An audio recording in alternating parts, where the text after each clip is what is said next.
Friends, அஸ்ஸலாமு அலைக்கும். Welcome to Chillam tips. எல்லாரும் எப்படி இருக்கீங்க? எல்லாரும் நல்லா இருப்பீங்க நம்புகிறேன். நாங்களும் இங்கே அல்ஹம்துலில்லாஹ் எல்லாரும் நல்லா இருக்கோம். ஸோ உங்களோட துவாக்களுக்கு நன்றி. நாங்கள் எல்லோரும் உங்களுக்காக துவா பண்ணுறோம். ஸோ இன்றைக்கி வீடியோ வந்து ரொம்ப இன்ட்ரெஸ்டிங்காக இருக்கும். ஸோ ஒரு ஈவினிங் டைம் vlog தான்.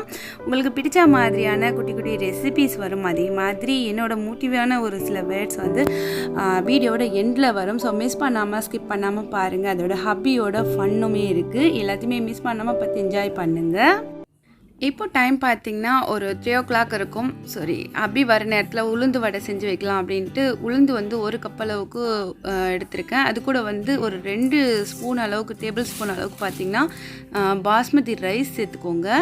இது வந்து ஒரு டிப்பாகவே எடுத்துக்கோங்க. இந்த ரைஸ் சேர்த்து செய்யும்போது வடை ரொம்ப சூப்பராக நல்லா புசு புசுன்னு வரும். ட்ரை பண்ணுங்கள்.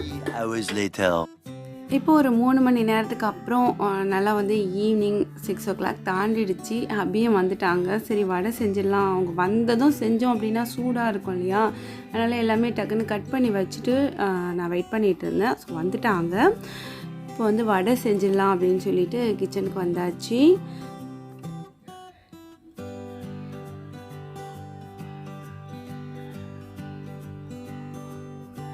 மாவு வந்து பார்த்திங்கன்னா நல்லா மிக்சியில் தான் அரைக்க போகிறேன். நல்லா வந்து கொஞ்சம் தண்ணி தெளித்து நல்லா கட்டியாகவே அரைச்சி எடுத்துக்கணும். ஸோ நான் உங்களுக்கு அரைச்சி எப்படி இருக்குது அப்படிங்கிறது எல்லாமே காமிக்கிறேன்.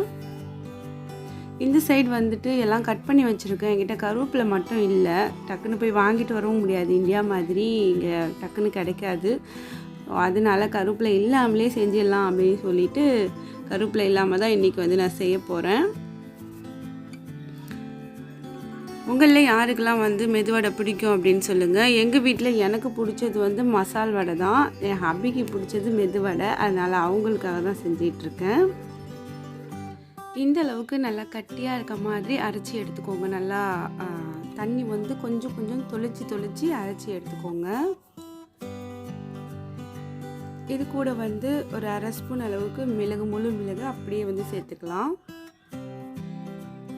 கொஞ்சோண்டு தேவையான அளவுக்கு உப்பு சேர்த்துக்கலாம். பெருங்காயத்தூள் வந்து ஒரு பிஞ்ச் வந்து சேர்த்துக்கோங்க. அடுத்து வந்து பொடுசாக கட் பண்ணி வச்சுருக்க வெங்காயம் வந்து ஒரு வெங்காயம் கட் பண்ணி வச்சுருந்தேன், அது சேர்த்துக்கிறேன். அப்புறம் ஒரு பச்சை மிளகாய் பொடுசாக கட் பண்ணி போட்டிருக்கேன். ஒரு துண்டு இஞ்சி வந்து பொடுசாக கட் பண்ணி போட்டிருக்கேன். கொஞ்சோண்டு கொத்தமல்லி தழை போட்டிருக்கேன். ஸோ எல்லாத்தையுமே சேர்த்து நல்லா மிக்ஸ் பண்ணிக்கலாம். எத்தனை பேருக்கு மெதுவடை செஞ்சாலும் நல்லா வரல அப்படின்னு ஃபீல் பண்ணுறீங்களோ அவங்க எல்லாருமே இதே மாதிரி ட்ரை பண்ணுங்கள். இது கூட அரிசி மாவு எதுவுமே சேர்க்க வேணாம். ஸோ அப்படியே கட்டியாக மிக்ஸ் பண்ணி வச்சதோடு இருக்கட்டும். இங்கே வந்து நம்ம வடை பொரிக்கிறதுக்கு ஒரு கடாய் வச்சுட்டு அதில் வந்து ஆயில் சேர்த்து ஆயில் ஹீட் ஆனதும் வடை வந்து கொஞ்சம் எனக்கு அந்த ஷேப்போடு வராது. பட் எனக்கு எப்படி வரமோ நான் அதே மாதிரி வடை எடுத்து எண்ணெயில் போட்டுக்கிறேன். ஸோ நீங்கள் நல்லா ரவுண்டாக போடுவீங்க அப்படின்னா அழகாக ரவுண்டாக தட்டி போடுங்க. இங்கே எல்லா வடையும் வந்து ஒரு சைடு வெந்ததுக்கப்புறம் இன்னொரு சைடுக்கு வந்து திருப்பி போட்டுக்கலாம். ஃப்ளேம் வந்து மீடியம் ஃப்ளேம் வச்சுக்கோங்க. ரொம்ப வேகமாக இருந்துச்சுன்னா சீக்கிரமே ஸ்கின்னெல்லாம் கரிஞ்ச மாதிரி இருக்கும், உள்ளுக்குள்ளே வேகாது. அதனால் ஸோ இங்கே வந்து நான் வந்து ரெடி பண்ணிகிட்டு இருக்கும்போதே ஹப்பி வந்து நான் திருப்புறேன் அப்படின்னு சொல்லிட்டு அவங்க திருப்பிக்கிட்டு இருக்காங்க. ஸோ நீ தட்டி போடு, நான் திருப்புறேன் அப்படின்ட்டு.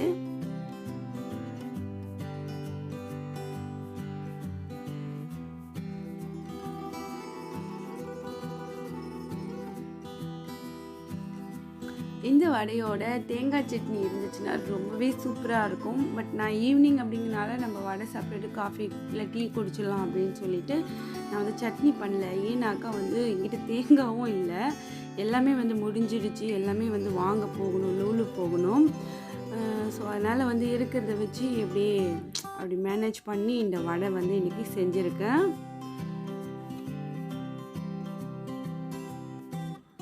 எவ்வளோ கிறிஸ்பியாக இருக்குது பாருங்கள். நம்ம வந்துட்டு அரிசி மாவெல்லாம் சேர்த்தோன்னா அப்படியே ஒரு மாதிரி சவுன்னு இருக்க மாதிரி இருக்கும் வடை. நீங்கள் ரைஸ் வந்து உளுந்து ஊறும்போதே சேர்த்துட்டீங்க அப்படின்னாக்கா உங்களுக்கு வடை வந்து நல்லா கிறிஸ்பியாக இந்த மாதிரி இருக்கும். புசு புசுன்னு நல்லா உப்பியும் வரும். செகண்ட் பேட்சுமே வந்து இங்கே நான் போட்டுட்டேன். ஃபஸ்ட்டு பேட்ச் வந்து ரெடி ஆகிடுச்சின்ற உடனே எல்லாருமே உள்ளுக்குள்ளே கிச்சனுக்குள்ளே இருந்து என்ட்ரி கொடுக்க ஆரம்பிச்சிட்டாங்க.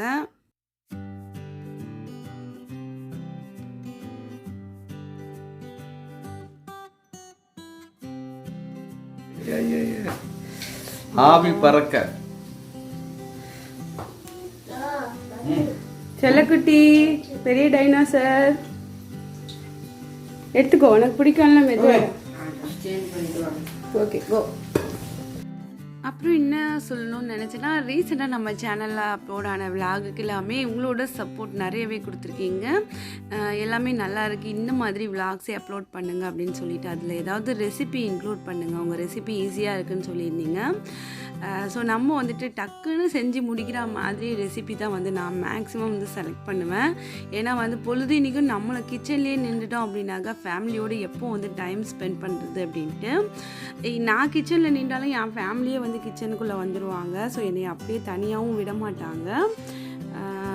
அதனால் பார்த்திங்கன்னா நான் உங்களுக்கு எனக்கு பிடிச்ச மாதிரியான ரெசிபிஸ் வந்து அப்பப்போ ஷேர் பண்ணுறேன். சேனலை சப்ஸ்கிரைப் பண்ணாமல் யாராவது பார்க்குறீங்க அப்படின்னா மறக்காமல் சப்ஸ்கிரைப் பண்ணிக்கோங்க. அப்புறம் ஒரு லைக்ஸும் உங்களோட கமெண்ட்ஸும் மறக்காமல் கொடுங்க. அதுதான் வந்து நமக்கு ஒரு பூஸ்டாக இருக்கும். சுட சுட வித்து போயிடும் வடை. இது ரொம்ப ஓவரா இருக்கு. இல்ல சூப்பரா ஒரு வடை கடை வச்சிட்டு வச்சுக்கோ. நல்ல செலவு. ஒன்லி வடை டீ. சரி ஓபன் பண்ணுங்க. வெகு விரைவில். எந்த சேனலுக்கு அது ஓபன் பண்ண போறீங்க? சும்மா பேருக்கு எல்லாரும் பண்ணுவீங்க. அதெல்லாம் பாத்துட்டு.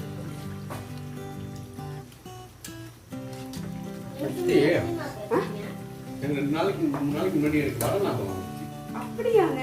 இங்க ஒரு கதை சொல்றாங்க. உங்க சிட்டியா உங்க ப்ரோ வந்து ஒரு கதை சொல்றாங்க, கேளுங்க. சொல்லுங்க. ஒரு 2-3 நாளைக்கு முன்னாடி எனக்கு என்னமோ இந்த கதையை கேட்டு பாலே பொங்குதுங்க. சொல்லுங்க, இப்ப சொல்லுங்க. ஒரு 2-3 நாளைக்கு முன்னாடி நினைக்கிறேன்.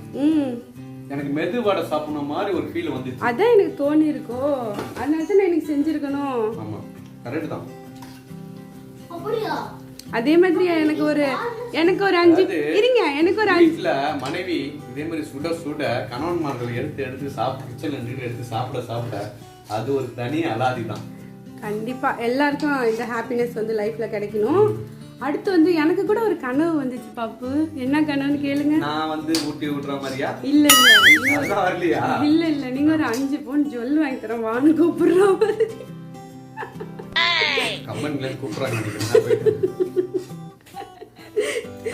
ஓடியே போங்க.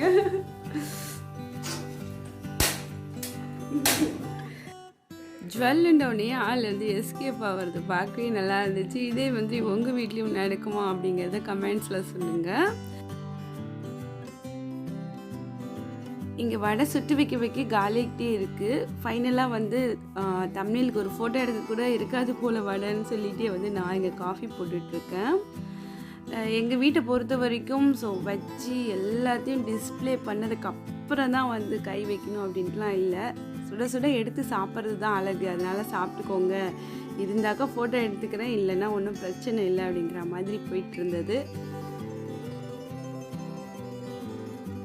இந்த சைடு வந்து நான் காஃபியும் போட்டேன். இது வந்து ஃபைனலாக வடை வந்து ரெடி ஆகிட்டுருக்கு. ஹபியோட கலாய் வந்து அங்கங்கே வரும். ஸோ அதையுமே மிஸ் பண்ணாமல் என்ஜாய் பண்ணுங்கள். ஸோ ஆஸ் யூஷுவல் வீட்டில் எப்படி இருக்குமோ அப்படியே தான் நான் இந்த விலாகை உங்களோட ஷேர் பண்ணியிருக்கேன். ஸோ எண்டு வரைக்கும் பார்த்து என்ஜாய் பண்ணுங்கள். வாராயோ தோலி வாராயோ சுட சுட வடை அண்ட் காஃபி ஹேபிட் வந்துடுச்சு. ஆஹா வந்துடுச்சு. ஸோ இப்போ இந்த காஃபி பார்க்கவும் எனக்கு வந்து ஒரு கமெண்ட் வந்து ஞாபகம் வந்துச்சு. அதில் வந்து ரீசெண்டாக ஒரு வீடியோவில் வந்து நானும் ஹபியை வந்து ½ கப் வந்து காஃபியோ டீ தான் நினைக்கிறேன், டீ குடிச்சிருப்போம். அதை பார்த்துட்டு வந்து ஒரு கமெண்ட் பண்ணியிருந்தாங்க, டீ கூட நிறையா போட மாட்டியா டி அப்படின்னு. ஒரு சிலர் டக்குன்னு பார்த்த கையோடு ஒருத்தவங்களை எப்படி ஜட்ஜ் பண்ணுறாங்க அப்படின்னு எனக்கு சத்தியமாக புரியல. ஏன்னாக்கா ஒரு நேரம் நம்ம நிறையா குடிக்கணும்னு தோணும், ஒரு நேரம் கொஞ்சமாக கொண்டு வா அப்படின்னு சொல்லுவாங்க. ஸோ அவங்கவுங்க மனநிலையை பொறுத்து அவங்க அந்த நேரத்தை பொறுத்து குடிக்கிறது வந்து வழக்கம் தானே. ஸோ இதை கூட புரிஞ்சிக்க முடியாமல் கமெண்ட் பண்ணி கேட்குற லெவலுக்கு இருக்காங்களே அப்படின்னு நினைக்கும் போது எனக்கு ரொம்ப ஃபீலாக இருந்துச்சு. என்ன பண்ணுறது, கூட இருக்கிற சொந்த பந்தங்களே நம்மளை புரிஞ்சிக்க மாட்டேங்குது. ஸோ இவங்கக்கிட்டலாம் அதை நம்ம எதிர்பார்க்கக்கூடாது. நான் என் மனசுக்கு சொன்னாலுமே இன்னொரு மனசு இப்படியும் இருக்காங்கல்ல, நம்மலாம் ஒருத்தவங்களையும் ஒன்று சொல்கிறதுக்கு கூட யோசிப்போம், சொல்லக்கூட மாட்டோம். ஒருத்தவங்களை ஹர்ட் பண்ணுறதுங்கிறது எனக்குலாம் வந்து முடியாத ஒரு காரியம், முடியாத ஒரு விஷயம். என்னை வந்து மற்றவங்க ஹர்ட் பண்ணும்போது ஜாலியாக எடுத்துக்கிட்டாலும் இப்போ அந்த டீயை பார்க்கும்போது எனக்கு ஞாபகம் வந்துச்சு. நீங்கள் வந்து அவங்களுக்கு என்ன சொல்ல விரும்புகிறீங்க அப்படிங்கிறத கமெண்ட்ஸில் சொல்லுங்கள். டீயோ காஃபியோ நம்மளோட மெயின் செட்டை பொறுத்து தான். சில நேரம் அதை குடிக்காமல் கூட நம்ம இருப்போம். அதுக்காக டீயை குடிக்க மாட்டியா அப்படின்னு கேட்க முடியுமா? இல்லை. இது உங்களோட அப்படியே ஷேர் பண்ணிக்கணும்னு நினச்சேன். அதே மாதிரி எல்லாத்துலேயும் நான் பர்ஃபெக்ட் அப்படின்னு நான் சொல்லிக்க மாட்டேன். ஆனால் வந்துட்டு குறை நிறைகள் வந்து இருக்கத்தான் செய்யும். ஆனால் வந்து குறையை மட்டுமே கண்டுபிடிக்கிறதுக்காக தான் நான் வீடியோ பார்க்குறேன் அப்படின்னாக்கா உங்களுக்கான ஆள் நான் கிடையாது. குறையை சொல்கிறதுக்கும் ஒரு நாகரிகமும் விதமும் இருக்குது. அந்த விதத்தில் சொன்னீங்க அப்படின்னாக்கா ஐ அக்செப்டட். அது வந்து தரம் தாழ்ந்து சொன்னீங்க அப்படின்னா நான் காதில் கூட எடுத்துக்க மாட்டேன். ஜஸ்ட் ஒரு ஃபன்னாக இருக்கட்டும்ங்கிறதுக்காக தான் இந்த வீடியோவில் நான் இந்த கமெண்ட்டை வந்து ஷேர் பண்ணேன்.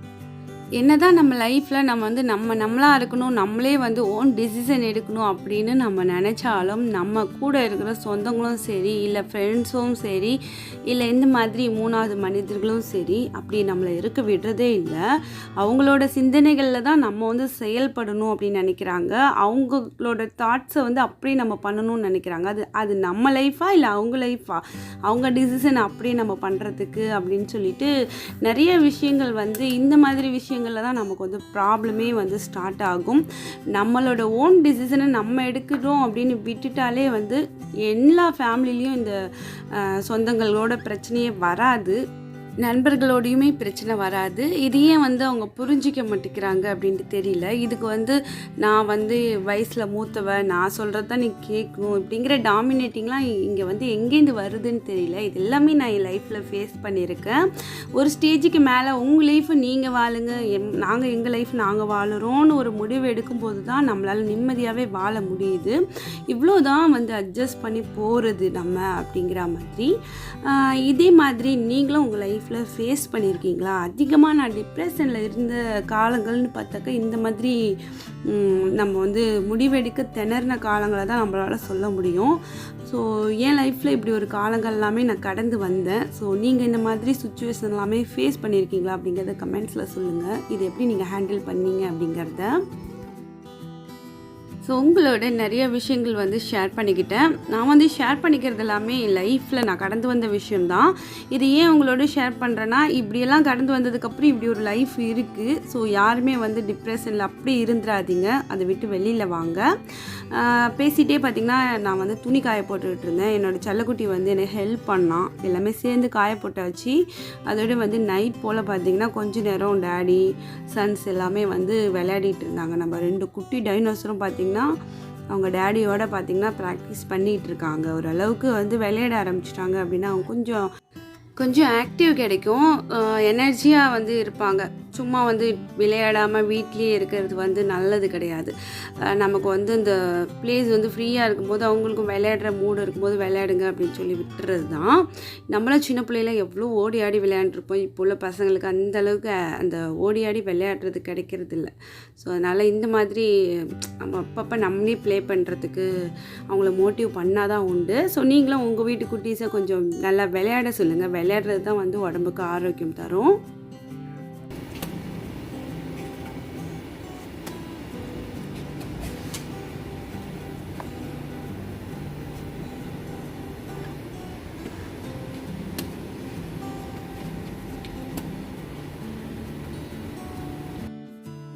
ஷகிலுமே பார்த்திங்கன்னா கொஞ்சம் விளையாட ஆரம்பிச்சிட்டான். இதே மாதிரி விளையாடிட்டு இருந்தானா கொஞ்சம் அவனுக்கு ஷகீமுக்கு வந்து ஒரு ஆப்னேட் பிளேயர் வந்து ரெடியான மாதிரி இருக்கும். அதனால் அவனுக்கும் நல்லா ட்ரைனிங் கொடுத்துக்கிட்டு இருக்காங்க. ஸோ இதோட இந்த விளாகை முடிச்சுக்கிறேன் ஃப்ரெண்ட்ஸ். இன்னொரு இன்ட்ரெஸ்டிங்கான விளாகில் உங்களை நான் சந்திக்கிறேன். நிறைய கமெண்ட்ஸில் உங்களோட மோட்டிவேட் ஸ்பீச் வந்து எங்களுக்கு பிடிச்சிருக்கு, நிறைய வீடியோவில் இதே மாதிரி ஷேர் பண்ணுங்கன்னு சொல்லியிருந்தீங்க. என்னோடய லைஃப்பில் நான் கடந்து வந்த ஒவ்வொரு பாதைகளில் கிடைச்ச அனுபவத்தை தான் உங்களோட குட்டியாக ஷேர் பண்ணிகிட்ருக்கேன். ஸோ இன்ஷா அல்லாஹ் முடிஞ்சிச்சுன்னா என் லைஃப்பில் வந்து நான் கடந்து வந்த அந்த பாதையை பற்றின ஒரு ஃபுல் வீடியோ இன்ஷா அல்லாஹ் ஃப்யூச்சரில் வந்து நான் அப்லோட் பண்ண ட்ரை பண்ணுறேன். ஸோ இந்த விளாக் உங்களுக்கு பிடிச்சிருந்துச்சுன்னா லைக் பண்ணுங்கள், ஷேர் பண்ணுங்கள், உங்களோட கருத்துக்களை மறக்காமல் வந்து கமெண்ட்ஸில் என்னோட தெரியப்படுத்துங்க. நாளை ஒரு புதிய வீடியோவில் சந்திக்கலாம். தேங்க்ஸ் ஃபார் வாட்சிங்.